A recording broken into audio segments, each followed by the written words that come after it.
pekerja migran meninggal, tewas dalam rangka menyiapkan proyek ini. Bagi gua sebenarnya kalau udah ngomongin korban jiwa, itu bukan hanya ngomongin angka, karena ini lagi-lagi manusia. Welcome back to the set piece on World Cup Qatar 2022. Heya, heya. Oke, ngebahas tentang eksploitasi pekerja di Piala Dunia Qatar 2022. Hal ini diakui sendiri loh, men, oleh pemerintah Qatar sendiri. Mereka tuh juga udah ngakuin bahwa memang terjadi eksploitasi pekerja dalam rangka mempersiapkan event maha gede ini ya. Maha gede itu apa sih bahasanya? Event yang luar biasa lah, event dunia. Pengakuan ini datang setelah Qatar sendiri ditekan nih bro, ditekan sama internasional, terutama oleh lembaga Amnesty Internasional, salah satu lembaga yang kalau di Indonesia tuh kayak kontras lah, lembaga yang menegakkan HAM atau concern di HAM ya, di hak asasi manusia di belahan dunia manapun. Katanya mereka ini, pemerintah Qatar dan panitia pelaksana ini, panitia persiapan ini memaksa untuk pekerja-pekerja ini untuk bekerja ini tanpa libur sama sekali, betul. Jadi kerjaan mereka tuh 60 jam per minggu tanpa liburnya, bukan dalam 3 bulan, bukan dalam 4 bulan, tapi berbulan-bulan bahkan sampai bertahun-tahun. Lu bayangin coba, nggak pakai libur, Sabtu Minggu kerja terus. Dan pekerja-pekerja ini adalah pekerja-pekerja migran dari negara-negara yang memang ya kalau kita dengar namanya memang negara-negara yang dunia ketiga lah, India, Pakistan, Nepal, Bangladesh, Sri Lanka, dan lain-lain.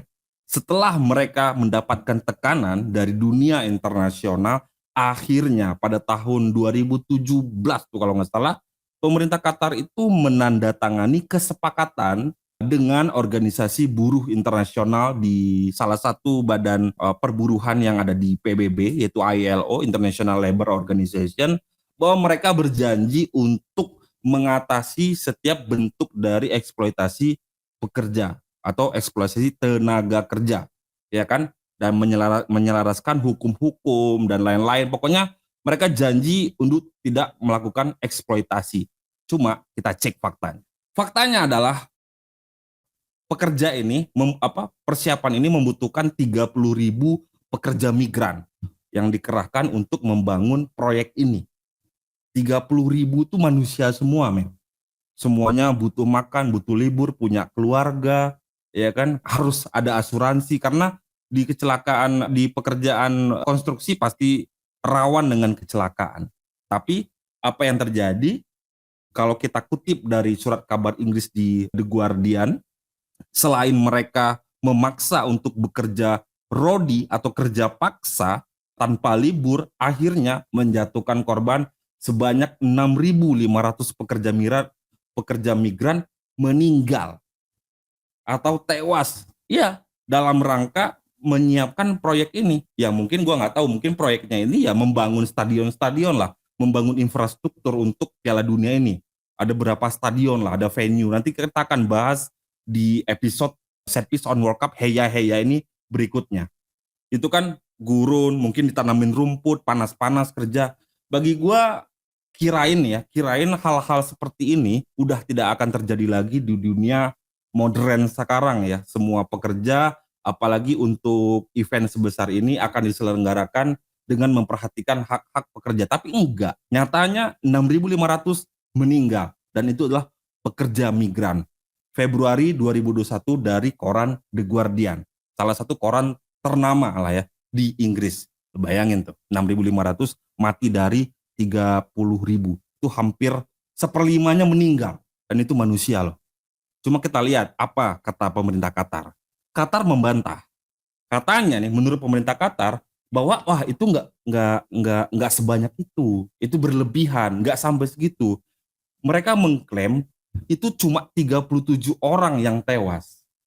Dari 2014 sampai 2020 cuma 37 orang tewas, dan 34-nya tidak terkait dengan pekerjaan mereka. Artinya mungkin berarti pemerintah Qatar mengklaim hanya 3 orang yang meninggal terkait langsung akibat dari persiapan atau pekerjaan persiapan Piala Dunia ini. Bagi gua sebenarnya kalau udah ngomongin korban jiwa itu bukan hanya ngomongin angka, karena ini lagi-lagi manusia. Dulu pernah kita ngebahas tragedi di apa ya, di Persib ya, kalau nggak salah ada penonton yang berdesak-desakan akhirnya meninggal. Kapolres bilang sekian meninggalnya, nanti media mengatakan sekian. Cuma itu bukan perdebatan angka, itu manusia. Itu adalah jiwa seorang ayah yang memiliki anak, memiliki keluarga yang harus dinafkahi. Dia menyeberang ke Qatar, mungkin dia dari India, mungkin dia dari Bangladesh, pengen mendapatkan nafkah atau rezeki yang dicari, tapi harus naas berakhir dengan tewas. Gua nggak tahu mau yang mana yang percaya, mau percaya Inggris atau mau percaya Qatar. Tapi ini korban jiwa yang faktanya adalah ada korban jiwa. Bagi gue sendiri yang menjadi catatan pribadi adalah balik lagi ke proses pengawalnya penunjukan Qatar jadi tuan rumah, di mana FIFA memilih negara yang jelas-jelas mengabaikan hak asasi manusia, yang mengesampingkan hak-hak pekerja. Kenapa nggak dipantau? Kenapa nggak ada? Kan mereka sudah tanda tangan tuh kepada dengan ILO berjanji tidak akan mengeksploitasi pekerja, tapi tidak ada lembaga resmi yang dari FIFA yang memantau. Bahkan pejabat-pejabat FIFA pun beberapa orang diselidiki dan hampir ditangkap karena terkait suap dalam rangka pemilihan ini. Ini udah kita bahas kemarin di episode yang pertama ya. Jadi Qatar tuh terkesan ingin mengerahkan segala cara demi terlihat wow lah di Piala Dunia nanti. Pengen memberitahukan ke seluruh dunia bahwa negaranya tuh negara yang fancy, yang mewah, yang setara dengan negara-negara Eropa atau negara-negara Barat lah. Tapi akhirnya makan korban. Ya bagi gua kalau memang belum siap infrastrukturnya, ya kenapa harus dipaksakan? Kenapa FIFA harus memilih itu? Kalau menurut lu kayak gimana? Ini terkesan dipaksakan atau tidak? Nah kalau kita flashback sebenarnya banyak pihak yang kaget dengan keberhasilan Qatar memenangkan persaingan menjadi tuan rumah di Piala Dunia 2022 ini, karena negara ini nggak punya sejarah lah, nggak punya sejarah dengan sepak bola yang mengesankan kayak gitu. Yang kita bahas di episode kemarin, kalau lu nonton itu, Qatar nggak pernah lolos di putaran final. Nah mungkin hanya dengan cara seperti inilah mereka bisa lolos menjadi tuan rumah, ya kan? Apalagi dengan santer isu suap yang dilakukan oleh Qatar ke panitia FIFA-nya, kayak gitu. Tapi ya lagi-lagi Qatar lagi-lagi membantah soal adanya isu suap ini. Nah, dari fakta-fakta yang di atas tentang kontroversi ini salah satu kontroversi ini, menurut lu menurut lu akan terjadi sesuatu yang tidak diinginkan nggak sih dalam perjalanannya nanti di event ini? Kalau bagi gua ada satu yang gua khawatirkan, yaitu nanti takutnya ya yang dieksploitasi nanti pemain juga, pemain sepak bola itu sendiri. Kenapa? Karena ya lagi-lagi pemain harus berhenti di tengah-tengah kompetisi, lalu terbang ke Qatar untuk bisa menyelenggarakan atau ikut bermain di kompetisi ini. Karena nggak mungkin juga nggak ikut. Ya ini kan Piala Dunia, nggak mungkin nggak ikut ya. Seluruh liga dunia itu berhenti untuk bisa main ke sini. Kita nggak mau terjadi lah case seperti Christian Eriksen di Piala Euro 2020 kemarin, di mana kelelahan melanda pemain akhirnya serangan jantung. Cukup terakhir kali lah mungkin hal-hal yang seperti itu. Itu kalau pekerjanya saja mereka sudah abai, apalagi di pemain.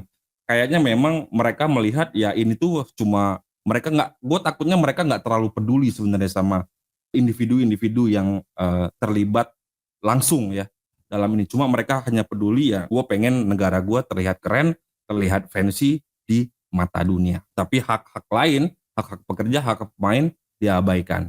Panas ya. Yang kedua tuh negara Qatar itu panas. Tapi katanya memang mereka sudah menyiapkan infrastruktur yang menjanjikan ada sebuah teknologi pendinginan udara dipasang di sekitaran stadion lah, di arena latihan dan zona untuk pecinta sepak bola. Dikatakan suhu itu dijaga di angka 23 derajat Celcius.